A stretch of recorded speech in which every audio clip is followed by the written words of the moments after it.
Welcome into Moving the Chains, brought to you by Founders Federal Credit Union. I'm Kevin Thomas alongside Jarrell Hendricks. Got a great interview today, a very special guest, the head coach of the Midland Valley Mustangs, Earl Chaptman. Coach, how you doing today? I'm great, guys. How are you?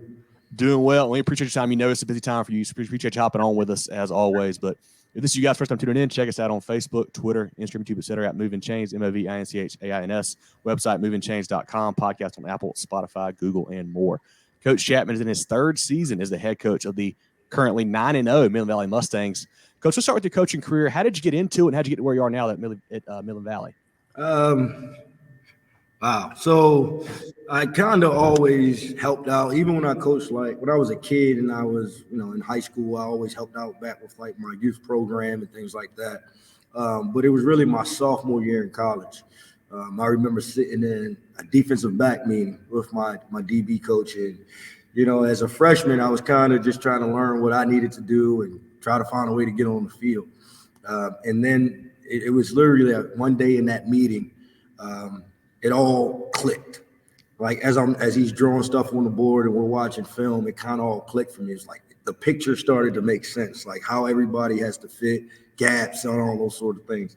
So it was pretty much that moment for me. It was like, hey, maybe coaching is something that I want to get into. And literally, I think it was a week later, I changed my major from computer science to exercise science. And then it's kind of gone from there.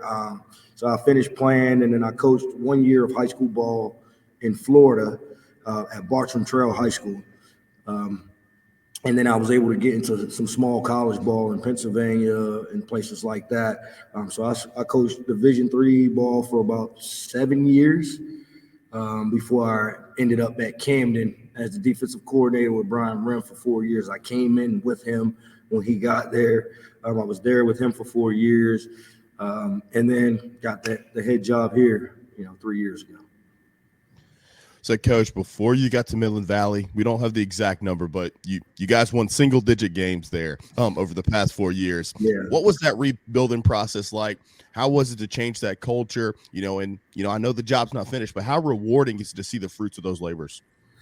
Well, it's obviously very rewarding to go from winning one game in year one, winning 5 games last year, and now, being 9-0 where we are currently. But the process was one, and I even said this when I interviewed for the job. It was, I'm not going to reinvent the wheel. It's kind of my take on it. Obviously, Camden has had a history of being successful, but when Coach Remph got hired, there had been some kind of down years. They were still a playoff team, but I think before we got hired, they lost to Chapman, and Chapman scored like 70 points in a playoff game or something ridiculous. So obviously, with Coach Remph and getting to Camden, there was still some sort of rebuild there. And I tell people all the time, our first year at Camden, we won 3 games, right? And those same guys who were, the Willis Lanes and the Joseph Burns, those guys were freshmen then. And then, in their senior year, we're playing for a state championship game. And so just being a part of that process at Camden and seeing us go from winning 3 to competing for a state championship, it was kind of like, okay, let's just implement the things that worked at Camden. Obviously building the culture and building, the camaraderie amongst the team, but the little things, getting in the weight room, really studying the film and teaching football. We call it FBI, football intelligence.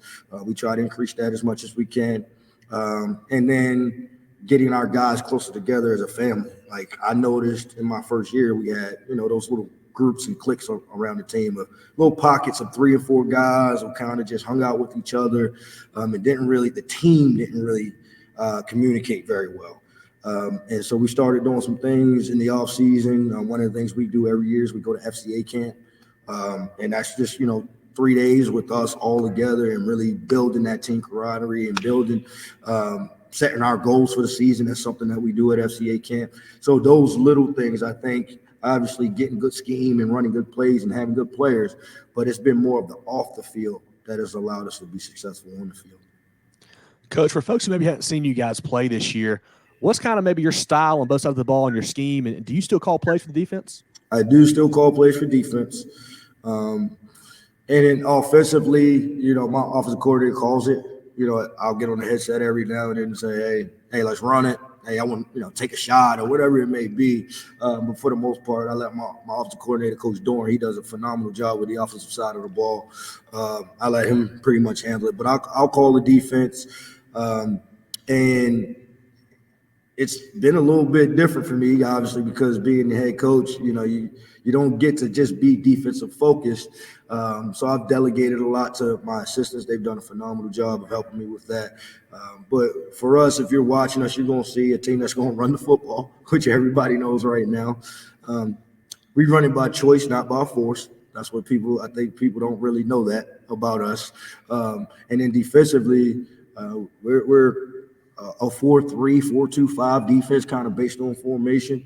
We're going, number one goal is to try to stop the run. We're going to try to get 8-9 guys defending the running game, and then we'll kind of go from there. But we want to play fast. We want to play physical. I think that's the brand of football we've been playing this year, which has helped us a ton.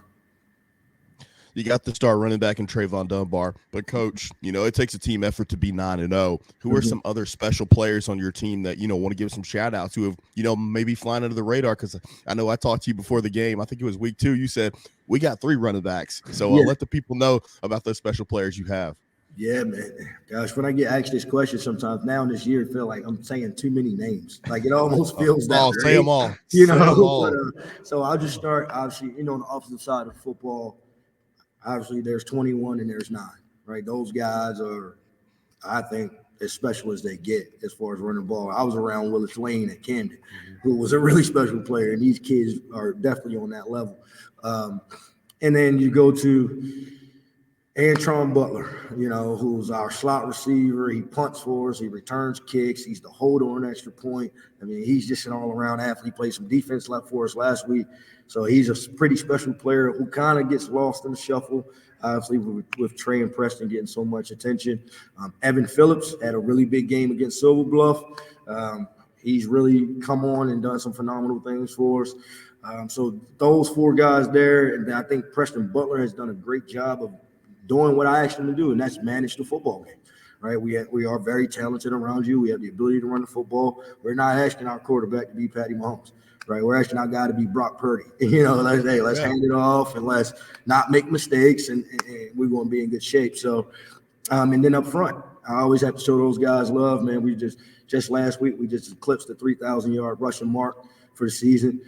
So obviously that starts up front, but I'll really point out the 3 seniors, and it's Braden Kesselring, who's a North-South guy, Peyton Owenby, who kind of gets lost in that shuffle too. He's actually our starting right guard, who does a phenomenal job, and then our starting right tackle, Ashton Mazzone, who's a really good player, really come on a lot this year. We thought he could be special, but his dedication to football has really increased, and I think that's why we're seeing this play increase. And then on the defensive side of the ball, I think we're really good up front. Jeremy Freeman is probably the guy that stands out the most. Number 92 has had a great season, just got selected for Border Bowl. Awesome. Leon Robinson's another senior up front. One guy I want to point out is Jake Ron Smith. He is an undersized defensive lineman, but he's so solid, man. He's so coachable. He does what he's supposed to do. I guarantee you, people watching our film and game planning aren't looking at him as a guy that they need the game plan for, but he consistently gets it done, and you can trust him, and those are the things that we care about. Jesus, man. And then our linebackers, Andrew Hawkins, Dominic Morgan, especially those 2 guys are, I think, top 12 in the state right now in tackles. So they've done a phenomenal job. And then on the back end, we're pretty good. But again, I try to put a lot of the onus on the seniors, and number 1 being Jaden Simpkins, another North-South guy. And then our strong safety has really played really well. Hosey Dukes, number 1. He has really improved. When I got here, he was playing receiver, got him over, had him at corner a little bit last year, finally got him to safety, and now he's at home, and he's played phenomenal. He had 4 tackles, 2 tackles for loss, 6 assists, and a forced fumble last week. So, again, I feel like I'm naming everybody on the team, it feels. And then I never want to leave out my guy, Peyton Waters, our kicker. He's done a phenomenal job. He's missed 0 extra points all year. He's missed 1 field goal. He's done a great job of spotting the ball for us where we need on special teams. So definitely want to show him some love as well. Well, Coach, you're undefeated, so I'm sure you got a lot of players that are playing pretty good, so we don't mind you doing that at all. But, with you guys being 9-0, how pleased are you with where your team is at this point in the season? Is there a lot of room to grow still, or do you think that you're maybe starting to peak at the right time here? No, I think there's some things that we can still do better. Do I think we're in a good position going into week 10 and preparing for the playoffs? Yes, I do. But there's still always things that we can clean up. And that's where we're focusing right now, is cleaning it up. Because I think a lot of times when you have success, you kind of ignore the things that maybe aren't necessarily going well. And I've experienced this in my coaching career. And then you get into the third round of the playoffs, fourth round of the playoffs, and the state championship game, and those things that you've gotten away with, they come back to bite you. When you're playing Chapman and Daniel and these type of teams, they're going to expose you on some of those things. And so that's the focus right now, is identifying the little things that maybe we've gotten away with over the course of the first 9 games, and making sure as we continue to play better competition into the playoffs, that we don't get beat by those things. Coach, we're catching you week 10, catching up with you in the middle of prep. You got a region title, huge game on this Friday against North Augusta. What is it going to take? Is there anything in particular you've seen as far as advantages, disadvantages, without delving too much, of course, that's going to allow you guys to be victorious on Friday night? Well, here's one thing I would say, and I wouldn't say necessarily that it doesn't relate to X's and O's and tape. Yeah. The biggest thing when you've lost to a program for 25 years or whatever it is at this point, it's more here than anything else, right? So it's a matter of getting our guys to believe that we can actually win this football game, right? I think that's the biggest hurdle, is the mental side of, hey, it's North Augusta, we haven't beaten them in X amount of years. That's been the hurdle. I don't think it's, hey, we need to come up with a great scheme or whatever it may be. It's just more the mentality of believing that we can win this football game. Sure. And the thing that I think will help us this year is, one, we've won every football game that we've played. So believing that we can win should be something that we should be able to do at this point. And the other aspect of that is with social media, these kids all know each other. And I say that to say that, in the past, when you're playing a team, you may not necessarily know who they are. These kids have played against each other from, rec through middle school, through high school. So they may know the kids on North Augusta better than we even do as coaches. Yeah, and so that familiarity, I think, with the opponent gives them also a little bit of comfort in knowing, hey, I at least have an idea of what we're going to see and who these guys are and what they're capable of. But that's the biggest thing for us. It's just the changing of the mentality. It was the same thing when I was at Camden, that we hadn't beat Hartsville for 10 years. And we finally went up to Kellytown and got them there. It was the same concept. It was just, hey, believing that we can actually get this accomplished. And I believe our guys believe that this week. Yeah, talking about that 24, 25, whatever it is, losing streak, their coach to North Augusta. Is that something that you embrace and you put it up on the whiteboard and say, hey, guys, we're trying to break this? Or do you just kind of business as normal? Or how do you kind of handle something like that when it's such an odd situation? Well, it's something that's obviously there, but it's a middle ground of, yes, that's the history, but, I've been here 3 years, you're right? Yeah. My kids are 17 and 18 years old. So while everybody looks at something that's happened for 24, 25 years, in our mindset, I'm trying to say, hey, look, that may be true, but we haven't been a part of all of that. So now we have our chance to prove where we are now. And that's kind of what the focus has been, is let's look forward. We're not looking at even last year, where I thought we started the game well and then some things went bad, and that mentality of, it's North Augusta kind of set in again. I just think for us, it's just got to be a matter of us understanding that we have the ability, we're capable of being able to play in these games, and that we can be competitive in these games. But I really believe the mentality of our group is that they can compete with anyone. And I think that's going to be the biggest difference this year over the course of the past 25 years. Coach, I want to backtrack a little bit and talk about your career. You talked earlier about, your experience coaching college ball and, really finding a passion for coaching. And you were in a good spot, coaching at Camden, being a DC, you're a very attractive, hire there, and you could have waited it out. What made Midland Valley stand out to you and make you want to go and take on the challenge of coaching at that program? Well, honestly, I was probably just a young coach who was too eager to want to be a head coach. I'd done, I said, 7 or 8 years at a college game, and Jesus, when I started out at that level, you're really doing the dirty work, Yeah, sure. And then transitioning into high school, having been a coordinator for some time. And then it was just really, for me, it's like the next step in my career in coaching. What is that next challenge? I'm a guy that's, I like to continue to challenge myself as much as I can. I thought I could be successful as a head coach. So that was something that I wanted to do. And a lot of people don't know, after my second year at Camden, I actually interviewed for the job here. And I didn't get it. I finished second to Kenny Freeman at that time. So I didn't get it at that time. And then obviously we go back to Camden and then we have 2 more successful seasons. And I just thought, from watching the little bit of film and tape that I saw, that there was talent here, and it was just a matter of getting it going in the right direction. Because a lot of these guys, and I've said it before, the same guys that we're winning with right now at 9-0 are the same guys that were sophomores when we were 1-10. It's not like we had, obviously Trayvon Dunbar helps, right? But the Antron Butlers, the Evan Phillips, the Braden Kesselrings, the Jeremy Freemans, all those kids were already here. And so, to me, the talent was already here. It was just a matter of getting it going in the right direction, getting them in the weight room, doing all the little things that was going to allow us to be successful. So, obviously, you got to have players. And I thought the players were here. And it was just a matter of me leading them and getting the right support staff around me as far as my assistants to help guide these guys on what we needed to do to be successful. Coach, we talked about the game earlier. It's a huge game on Friday against North Augusta. Maybe the biggest one in, probably 20, 25 years from Midland Valley, at home especially.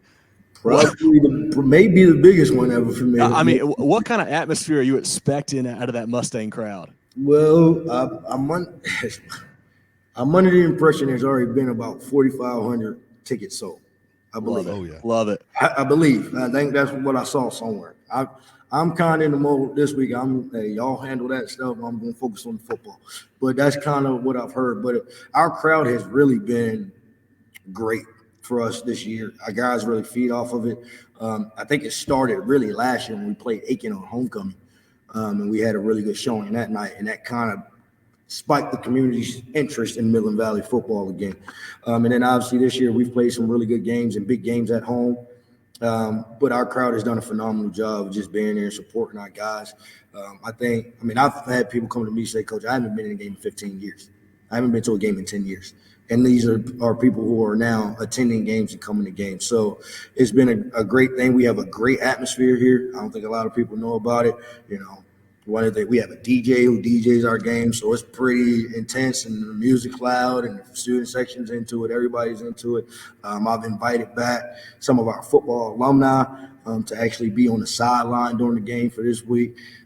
So we're just trying to create that atmosphere where people want to be on a Friday night, where there's not much else going on in Graniteville, so why not be at L.L. Willis Stadium watching Mustangs play? And we're really grateful of the amount of support that we've gotten from our fans. Even when we travel now, there's a couple of away games we've played where we've had more fans than the actual home team, which I guess 2 or 3 years ago was never happening here. So we're very appreciative of it. I think our guys like to put on a show. We talk about it all the time. Hey, people are here to watch you, put on a show. And so I think it's something they've embraced as well.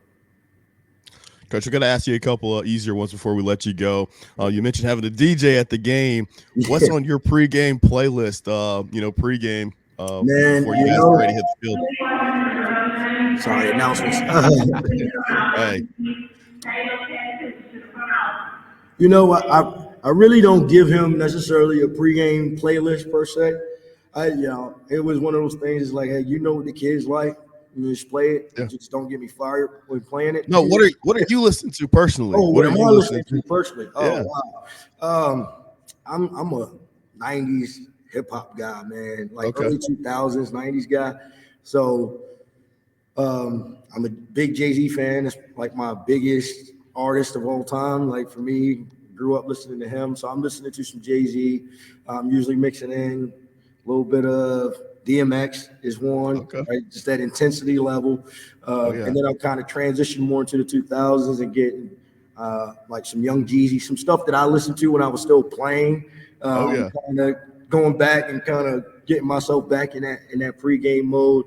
And then, you know, probably like J. Cole and stuff like that. Those are kind of my things. I don't quite listen to as much of the.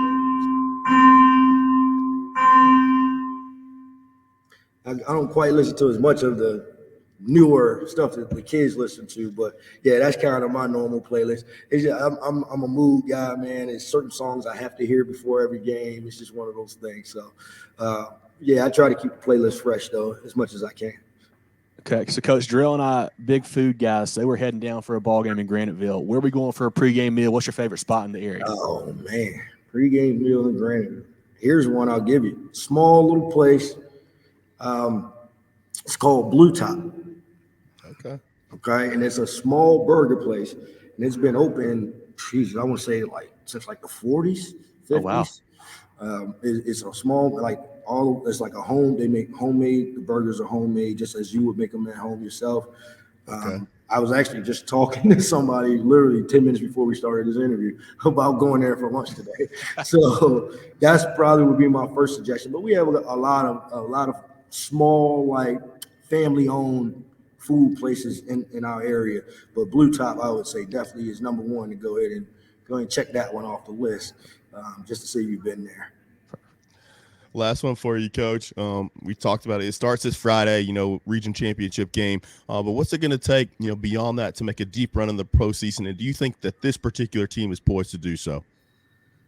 Yeah, well, you know, one of the things we all say it, don't look ahead, but we all do it at the same time, right? And so, you know, kind of looking at the way things may line up, obviously we need to be successful on Friday night to put ourselves in the best situation. But looking at the way things line up for us, I think we have a chance to be successful in the playoffs. I think it could be very similar to 2015 here, when they had Daniel Carr and some of those guys who ended up making a run to the state championship and obviously losing to South Point at that time, where there's going to be some things that need to fall in place for us and fall in line for us to help us out a little bit. But I think we can compete with the teams that are in front of us. I think our ability to run the football will give us a chance to be in a lot of football games, even against some of the big names like South Point and Westside and Northwestern, right? I haven't seen much Northwestern, but I can see when you score 61 points on South Point. So like that must have been impressive, I can imagine, right? Yeah. So those are the things. We know it's out there. We know, you know, if we get into the first, second round, we feel comfortable. We know third, fourth round, we'll probably be an underdog against whoever we're playing if we can get to that moment. And then we just need to go out and take advantage of an opportunity that's in front of us, just as the 2015 team did when they had to play Everett Golson. You know, so, you know, we may not necessarily be picked as the guys to win it, but hey, we haven't been picked. We weren't picked to be 10-0. We weren't picked to be 9-0. We weren't picked to be any of the things that we are right now. So why let that stop us now? Well, this has been great. I want everyone to go check out Coach Chaptman and the Mustangs program on Twitter and Facebook and social media. They do a great job sharing highlights and updates on their teams. Certainly go follow them on there. Like I mentioned, check us out on Facebook, Twitter, Instagram, YouTube at Movin Chains, movinchains.com. Podcast on Apple, Spotify, Google, and more. Movin The Chains brought to you by Founders Federal Credit Union. Drill. Anything else for Coach? We'll let him go today. Hey, Coach, just congratulations so far. You know, it's been a heck of a turnaround, and that's a testament to you and your staff. You really put yourselves on the map. That Silver Bluff game that we were at, man, I looked at Kev. I was like, these guys are for real. They're going to make a run this year, and it's been really fun to follow your program. So we wish you continued success. Good luck on Friday, and just stay healthy. And we'll be covering you guys for a few weeks. And because that Central Savannah region, man, y'all have the most passionate fan bases there. We've really loved, you know, following those teams. I don't know if you all have seen that CSR SRA page. I get screenshots from it all the time, man. I'm like, geez, I didn't off. realize it was that intense, man. But Yeah. it's been good to see, and I just want to say that I think this area's football is really increasing, man. Like, I know this class is really good with the Staleys and Treys and the Fullers and all those guys, but there's guys, juniors, sophomores, freshmen on a lot of these programs that are really good players too. So I'm glad to see that this area is getting a little recognition for the talent that we have in it. And then the last thing I'll say that, we're still wondering why Carolina hasn't talked to Trayvon, but we'll deal with that when it comes. You and me both, Coach. We all are. Hey, Clemson too, all of them. So, but I really appreciate what you guys do too, man. I actually listen to y'all like everything that y'all do. I was listening to the recap show this morning, actually, while I was getting dressed to come. So I check you guys out on Sundays, Tuesdays, Fridays. When we get on the bus, I'm usually checking in so I can get updated. So I appreciate what you guys have done for high school football in South Carolina too. It's amazing, man. Well, we appreciate that, Coach. Appreciate your time and your support for sure. And look forward to seeing you again here in the playoffs. And best of luck the rest of the way, all right? All right, man. Thanks. Appreciate it. Appreciate it.